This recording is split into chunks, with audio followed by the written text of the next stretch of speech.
సువార్త 14:17.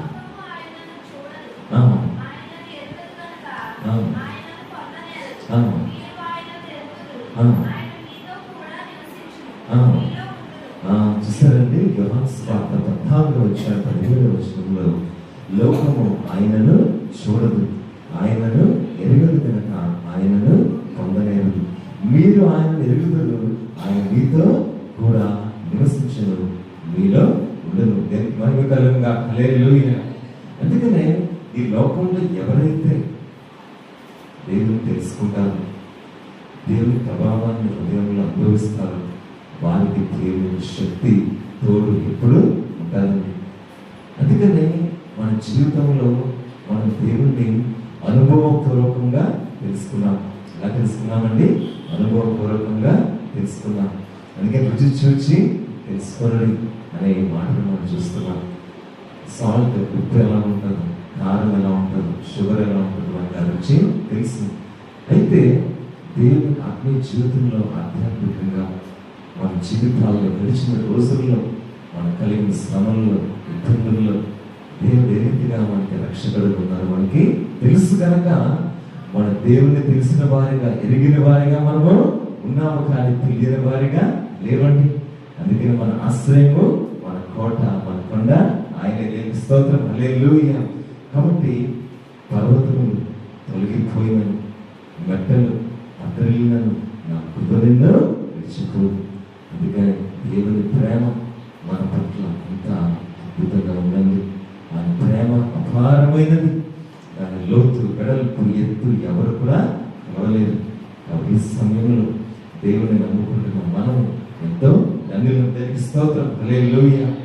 నాకు అనిపిస్తుంది ఇలాంటి సమయాల్లో వరల్డ్ కంట్రీస్ మధ్యలో ఇబ్బందుల్లో మనం గమనిస్తే మనం ఇలాగా రక్షణలో ఉన్నామంటే అది కేవలం దేవుడిచ్చిన స్థితే. దేవునికి స్తోత్రం. హల్లెలూయా. ఏ శక్తి, అధికారులు, జ్ఞానం, డబ్బులను కాపాడలేదు. దేవుడు ఒక్కరే వాళ్ళు కాపాడుచున్నారండి. అందుకని జ్ఞాపకం చేసుకోండి. మరి అప్పుడు కూడా కరోనా కాలంలో ఇలా ఎంత జరుగుతుండగా మరి అంతా కూడా స్తంభించిపోయిన లోకం.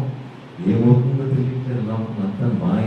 ఇటు చూస్తున్న భయంకరమైన పరిస్థితి మరణమై అయినప్పటికీ దేవుని అనే బిడ్డలుగా మనం నిరీక్షణ కలిగి మనం విశ్వసించాం. దేవుడు మనల్ని కాపాడలేదా? చెప్పండి, దేవుడు మనం కాపాడలేదా? అందుకని దేవుని యొక్క కృప మన పట్ల ఎంతో అధికంగా ఎక్కువగా ఉంది. దేవునికి స్తోత్రం. హల్లెలూయా. అందుకనే యోహాను సువార్త 1:8 కూడా మీరు చూస్తే అద్భుతమైన మాట అక్కడ దేవుడు మనకి తెలియజేస్తున్నారు. మరి యోహాను సువార్త 1:16 ఆయన పరిపూర్ణతలోనే మనం అందరము కృప వెంబడి కృపను పొందుతుంది. యోహాను 1:16. కాబట్టి ఆయన కృప అనేక విధాలుగా ఉంటుంది. మనకి ఆరోగ్యం ఇచ్చేదిగా ఉంటుంది దేవుని కృప మన జీవితాల్లో కదా. అందుకే 91లో కూడా మధ్యాహ్నం పాడించే రోగము ఏమీ చేయలేదని ఉంటుంది. అది దేవుని కృప. ఆరోగ్యం కలిగి ఉండటం. రోజుల్లో ఎన్నో మంది ఎన్నో లక్షల కోట్లు సంపాదిస్తున్నారు బయట, అనేక మంది బిజినెస్లు చేసి, ఉద్యోగాలు చేసి. కానీ ఏదైనప్పటికీ ఆరోగ్యము అనేది మనకు ఉందంటే అది డబ్బుతో రాదు, ఈ లోక అధికారంతో, జ్ఞానంతో రాదు, కానీ దేవుని వల్లనే మనకు వస్తుంది. స్తోత్రం. హల్లెలూయా. అలాగే రెండవ రకమైనటువంటి కృప ఏంటంటే మన జీవితంలో దేవునిలో మనము సహవాసం చేస్తున్న కృప. మరి ఆయనలో మనం ప్రతిరోజు మీరందరూ ఎంతో ఆసక్తిగా వస్తున్నారండి కదా. దేవుడు మిమ్మల్ని బట్టి ఎంతగానో ఆయన కనపరచబడుతున్నారు. అలాగే దేవుడు ఇంకా మీ జీవితాల్లో గొప్ప కార్యాలైనా చేయాలని ఇంకా ఇష్టపడుతున్నారు. దేవునికి స్తోత్రం. హల్లెలూయా.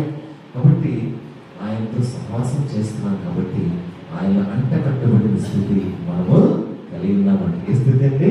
అంట కట్టబడిన స్థితి. అందుకనే ద్రాక్షవల్లి తీగలతో యోహాను భక్తుడు 15 మనల్ని పోల్చారు. ద్రాక్షవల్లి ఆయన, తీగలు మనము. కాబట్టి ఆయనలో మనం బహుగా కలుస్తాం. దేవునికి స్తోత్రం. హల్లెలూయా.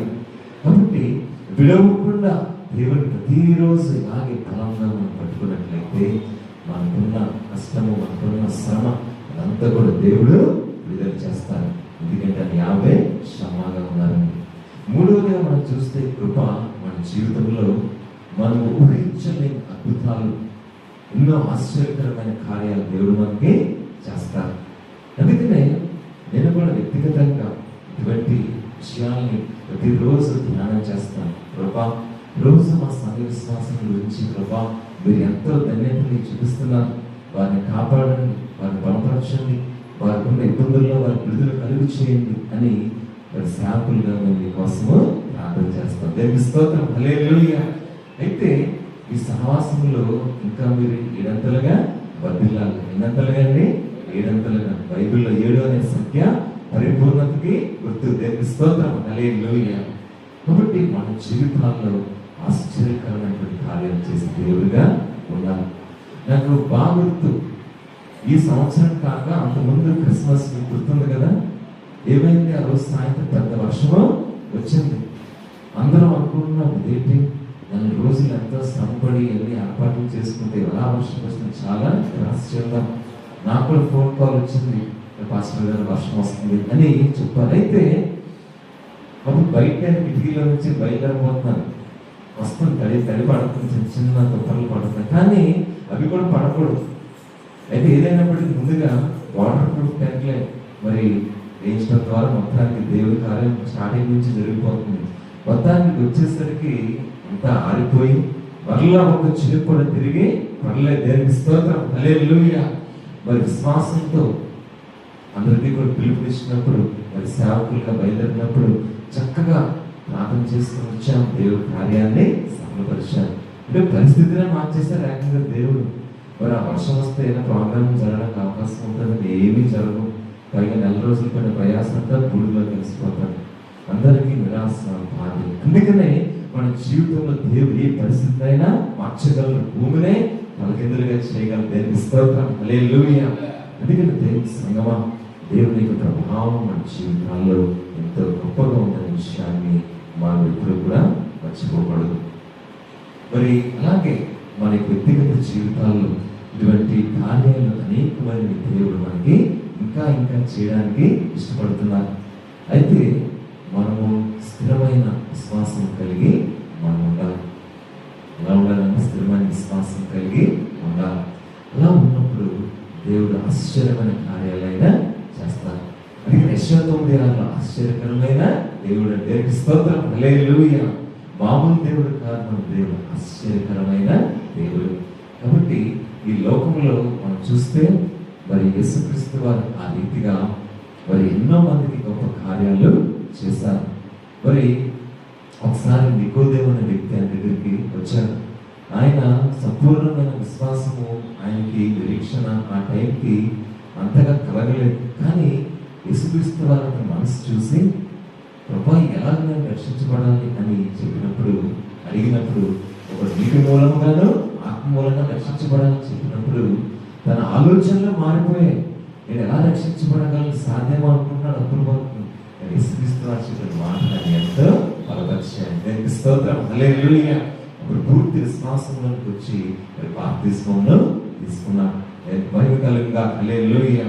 మన సంఘంలో కూడా మన చర్చ్లో గడిచిన కాలంలో మరి చక్కగా మరి బాప్తిస్మం తీసుకున్నారు. మరి దేవుని రక్షణలోనికి, దేవుని యొక్క రాజ్యంలో సంపూర్ణంగా వచ్చారు. ఇది ఎంతో ఉన్నతమైన స్థితి, పరలోక రాజ్యంలో అండి. ఇది ఎంతో గొప్ప సంతోషము. కాబట్టి ఆధ్యాత్మికంగా దేవుడు మన జీవిత పరిస్థితులను ఏదైనా సరే మార్చగలరు. భౌతికంగా ఏ పరిస్థితినైనా మార్చగలరు. రక్తస్రావం కలిగిన స్త్రీ ఎంతో విశ్వాసంతో యేసుక్రీస్తు వారిని వెంబడించి ఆయన వస్త్రము చేయని విశ్వాసం జస్ట్ అలా టచ్ చేసి ముట్టుకుందంతే, వెంటనే ఆమెలో గొప్ప మరి పెరుమార్పు కలిగి అద్భుతమే మిరాకిల్ జరిగింది. దేవుని స్తోత్రం, హల్లెలూయా. కాబట్టి దేవుడు మన జీవితాల్లో ఉన్నతమైన అద్భుతాలు చేసే దేవుడిగా ఉన్నారండి. విలువక ఆయన మనము గట్టిగా పెట్టుకోవాలి. ఆ రీతిగా దేవుడు మన జీవితాలు ఇంకా అనేకమైన శ్రేష్టమైన కార్యాలు చేయడానికి ఆయన ఇష్టపడుతున్నాడు. కాబట్టి ఆ రీతిగా మన జీవితాల్లో మనం దేవుడు స్థిరంగా ఉండాలి. కీర్తన గ్రంథం చూద్దామండి. కీర్తన గ్రంథము 16వ అధ్యాయం చూద్దాం. కీర్తన 16, 11వ వచనం.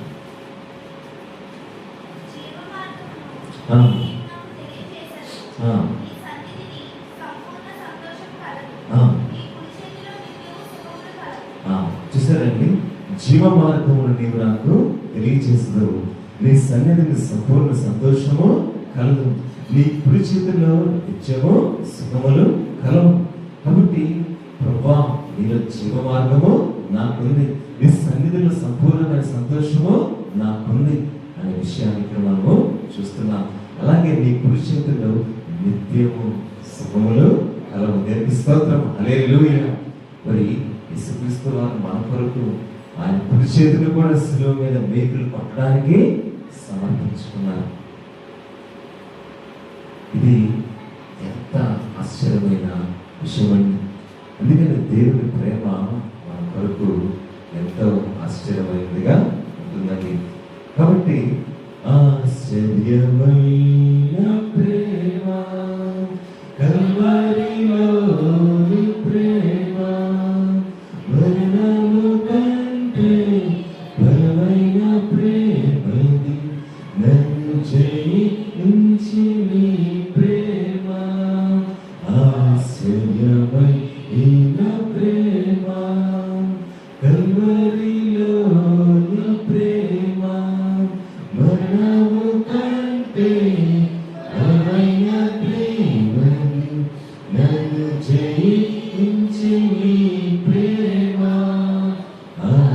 ఆశ్చర్యమైన ప్రేమ, పరమును విడచిన ప్రేమ, ధరలో పాపిని వెదకిన ప్రేమ, పరమును విడచిన ప్రేమ, ధరలో పాపిని వెదకిన ప్రేమ, నన్ను కరుణించి ఆదరించి సేవకిచ్చి నిత్య జీవాన్నిచ్చి, నన్ను కరుణించి ఆదరించి సేవకిచ్చి నిత్య జీవాన్నిచ్చి. ఆశ్చర్యమైన ప్రేమ, కల్వరిలోని ప్రేమ, మరణము కంటే బలమైన ప్రేమది, నన్ను జయించి నీ ప్రేమ. ఆశ్చర్యమైన ప్రేమ, ఆశ్చర్యమైన ప్రేమ. దేవునికి స్తోత్రం, హల్లెలూయా. అవునండి, మన ప్రేమ దేవుని పట్ల ఎలాగైతే మనం కనపరుస్తామో అలాగే మన పట్ల దేవుని ప్రేమ ఆయన కనపరుస్తూ ఆశ్చర్య రీతిగా ప్రతిరోజు మనకి ఆ ప్రేమ ఇస్తున్నారు. దీనికి మించింది ఏది గొప్పది లోకంలో లేదు. దేవునికి స్తోత్రం, హల్లెలూయా. ఈ ప్రేమే మనల్ని విమోచించింది, ఈ ప్రేమే మనల్ని రక్షించింది, ఈ ప్రేమే మనల్ని సర్వ సత్యంలోనికి నడిపించిందండి. కాబట్టి ఈ ఉన్నతమైనటువంటి సత్యాన్ని గ్రహించిన మనము మన జీవితాల్లో దేవుని స్థిరమైనటువంటి నమ్మకం కలిగి ఆయనతో మనము కలిసి జీవించాలి. అందుకనే మన హృదయంలో తలుపు తెరిచి దేవునికి స్థలం ఇచ్చినప్పుడు ఆ నాడ సత్రంలో ఎలాగైతే దేవుడు ఆయన నివాసాన్ని కలిగి ఉన్నారో, స్థలం ఇచ్చినప్పుడు మనము కూడా ఆయనతో మరి జీవించే అవకాశం మనకి దక్కుతుంది. అయితే మన జీవితంలో ఏంటంటే ప్రతిరోజు కూడా దేవునికి ఆయన పిలుపుని మనం ఇవ్వాలి, దేవుని అడగాలి, ప్రార్థన ద్వారా గోచాడాలి. ప్రభా, మీ యొక్క సంపూర్ణమైనటువంటి ఆత్మీయ స్థితి నాకు ఇచ్చేయండి, మీరు నాతో మాట్లాడండి, మీరు నన్ను ప్రేరేపించండి అని మనం అడగాలి. అడుగుడి మీకు ఇవ్వబడును, వెతుకుడి మీకు దొరకబడును, తట్టుడి మీకు ఇవ్వబడును. ఆసక్తితో ఆత్మతో బహుఫలముగా మనము దేవుని వేడుకోవాలండి. ఆ రీతిగా చేసినప్పుడు దేవుని ఉన్నతమైన ప్రభావము మన జీవితాల్లో తప్పకుండా మనకి తోడుగా ఉంటారు. మరి యెషయా గ్రంథం మనం చూస్తే 57వ అధ్యాయం, యెషయా గ్రంథము 57వ అధ్యాయము 15వ వచనం చూద్దాము. యెషయా 57:15 వచనం.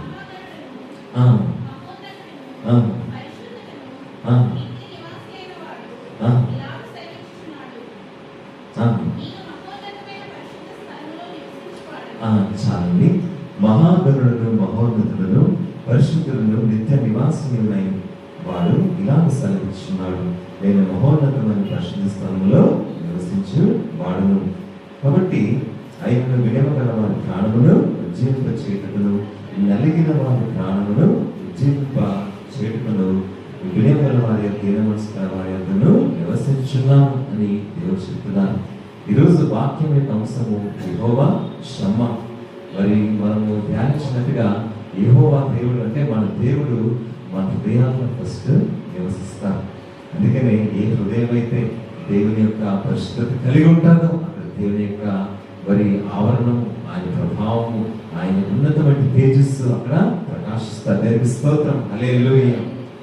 ఒకసారి ఏమైందంటే అమలాపురం అనే ఊరిలో అక్కడ పెద్ద తుఫాను ఒకసారి వచ్చిందన్నమాట. ఏంటండి? పెద్ద తుఫాను. అయితే అక్కడ ఆ యొక్క వ్యక్తి, ఆమె నడివేసి ఉంటారు, ఒక 40 సంవత్సరాలు ఉంటాయి ఆ టైంలో. అయితే ఆమె ప్రతిరోజు బాగా మీ అందరిలాగా చర్చకు వచ్చి ప్రార్థన బాగా చేసేది. అయితే ఆమె ఎందుకో ఒక 2 రోజుల ముందు అక్కడ ఏదో జరగబోతుంది, ఆ యొక్క నగరంలో ప్రకృతిలో ఏదో వైపరీత్యం వస్తున్నట్టుగా ఏదో కళ దర్శనం ఆమెకి దేవుడు ఇచ్చారు. అయితే ఆమె ఆ దర్శనాన్ని ఎలా తెలుసుకుందంటే పొద్దున్న లేచిన తర్వాత మళ్ళీ టిఫిన్ అన్నీ చేసిన తర్వాత కూర్చొని బైబిల్ చదువుతున్నప్పుడు, మరి ప్రకటన గ్రంథం ఆ టైంలో చదువుతున్నాను. ప్రకటన గ్రంథం చదివినప్పుడు దేవుని యొక్క కార్యాలలో ఎలా జరుగుతాయి, ఎప్పుడు బయలుపరచబడతాయని చదివినప్పుడు ఆమె వెంటనే ప్రేరేపణ కలిగిందంట. అయితే ప్రభువా, మరి ఇలాంటి పరిస్థితి వచ్చినప్పుడు నీవు నన్ను రక్షిస్తావు, నీవు నన్ను కాపాడుతావు అని వెంటనే మోకాళ్ళు వేసి ప్రార్థన చేసిందంటండి. అందుకనే అప్పుడు ప్రార్థన చేసినప్పుడు దేవుడు ఒక దర్శనాన్ని ఆమెకి ఇచ్చారంట.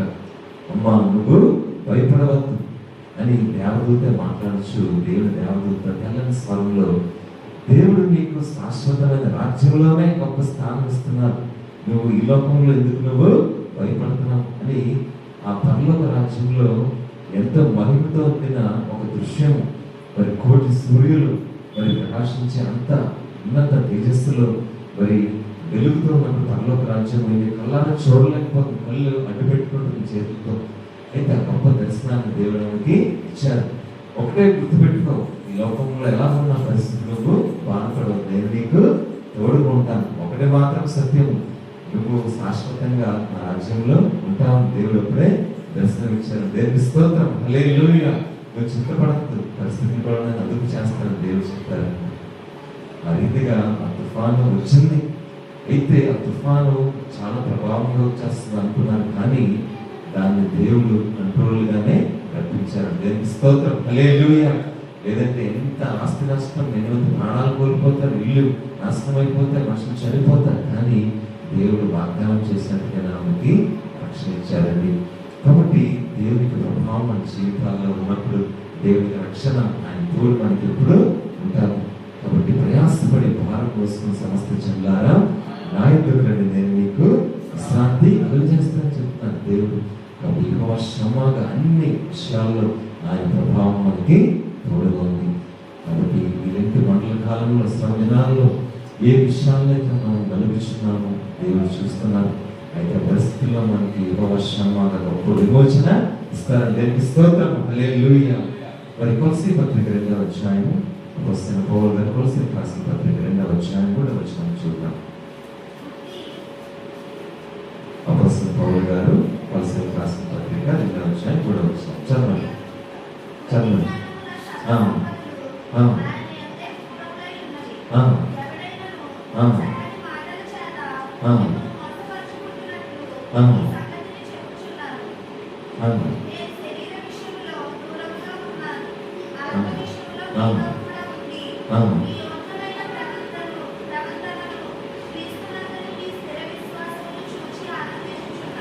చాలండి. బుద్ధి జ్ఞానముల సర్వ సంపదలు ఆయన యందే ఉత్తములై ఉన్నది. ఎవడైనా చక్కని మాటలు జీవితం మోసపరుచుకున్నట్లు ఈ సంగతిని చెప్పుచున్నాను.